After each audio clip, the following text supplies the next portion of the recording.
नमस्कार दोस्तों, मैं हूँ ग्वालियर से आपकी अपनी बहन बबीता सिंह तोमर। और सिर धो के बैठी हूँ तो चुपकू दिख रही हूँ। बाल भी छोटे करवा लिए हैं क्योंकि गर्मी सहन नहीं होती, कीमोथेरेपी की गर्मी है इस वजह से। तो आज हमारे प्रेमानंद महाराज जी के जो वचन हैं वो बिल्कुल सिद्ध हैं। कहते नहीं है ना कि लोगों को हजारों साल तपस्या करनी पड़ती है तब जाके सिद्धि मिलती है, लेकिन प्रेमानंद महाराज जी की एक एक शब्दों में सिद्धि है। देखिए आप जी, जो होता है ना आपके साथ, जो घटना घटित हुई है बहुत मेरे साथ, खासकर मैं बता रही हूँ मेरे साथ ये जो घटना घटी है ना, कि मेरे अपनों ने मुझे 25-30 साल तक मक्खी की तरह, कहते नहीं वो, उसकी तरह निचोड़ा है मुझे पैसे से कि आज ये कर दो, आज वो कर दो। जब उनके बच्चे हो गए 30-35 वो 25-26 साल के, तो उन्होंने मुझे ऐसे किनारे कर दिया। मेरी बीमारी के बाद, मुझे ब्रेस्ट कैंसर हुआ था, उसके बाद जब मुझे ये चीज़ का पता पड़ा कि नहीं ये सब स्वार्थी के रिश्ते हैं, तब मुझे जो गहरा हुआ है ना प्रेमानंद महाराज जी की तरफ, नहीं यही जो भी कुछ है यही है। क्योंकि सत्य को कैसे जान लेना, मैं कितनी पीड़ित हूँ। एक ने कहा था वहाँ जाके प्रेमानंद जी महाराज जी से कि महाराज जी आप हमारी मन की बात कैसे जान लेते हैं। उन्होंने कहा कि आपके अंतरात्मा में ईश्वर बैठा है और मेरे अंतरात्मा में ईश्वर बैठा है, तो वो कनेक्शन जब बनता है तो सब जान जाते हैं। तो मैं कुछ दिन से, मुझे कुछ लोगों ने परेशान किया। मेरे पिता की संतान है, मैं उन्हें अपना नहीं कह सकती बहन को, कि बहन के नाम पे धब्बा है वो। मैं बड़ी हूँ, कुछ भी हूँ, कितनी भी हूँ, मैं सबको गाली देती हूँ। मैं अपने भतीजों को गाली देती हूँ, भैया को देती हूँ, भाभियों को देती हूँ, सबको देती हूँ आज तक। जबकि मैंने उनके लिए इतना नहीं किया जितना मैंने अपनी बहन के लिए किया था।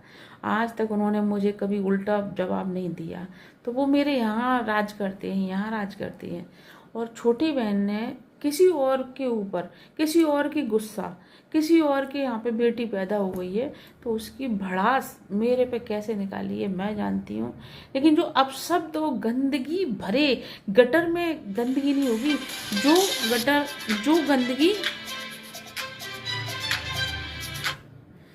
गंदगी गटर में गंदगी नहीं होगी, जो उसके शब्दों में गंदगी निकल रही थी, दिख रही थी, उसके चेहरे पे जो बहसियत दिख रही थी बहन के होते हुए भी।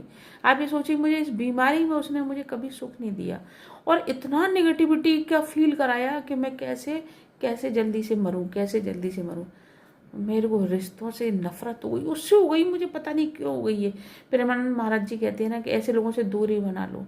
मैंने इतनी दूरी बनाई है कि लोग क्या दूरी बनाएंगे, लेकिन मैं टूटी बहुत हूँ। इन रिश्तों से मैं बहुत टूटी हूँ, इतनी टूटी हूँ कि मुझे नफरत के सिवाय अब कुछ नहीं मिलता।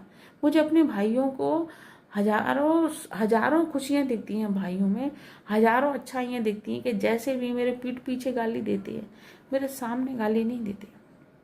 मेरे सामने मुझे कभी नेगेटिविटी फील नहीं कराया कि नहीं।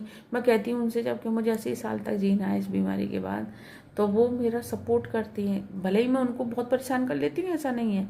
इन लोगों को तो कुछ भी नहीं किया जो मैंने अपने भाइयों को परेशान किया, सिर्फ उसी की वजह से, मेरे वजह से नहीं।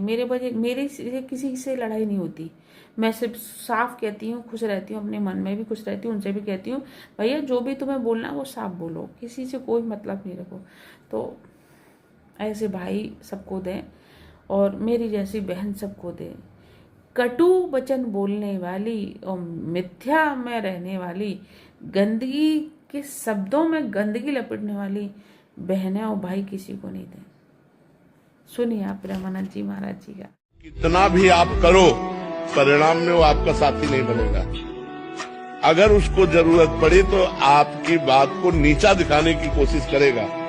वो ये नहीं सोचेगा कि कल इसने हमारे साथ बहुत अच्छा उपकार किया, मैं धन्यवाद देता हूँ और मैं तुम्हारे साथ हूँ। ऐसा संसार नहीं है।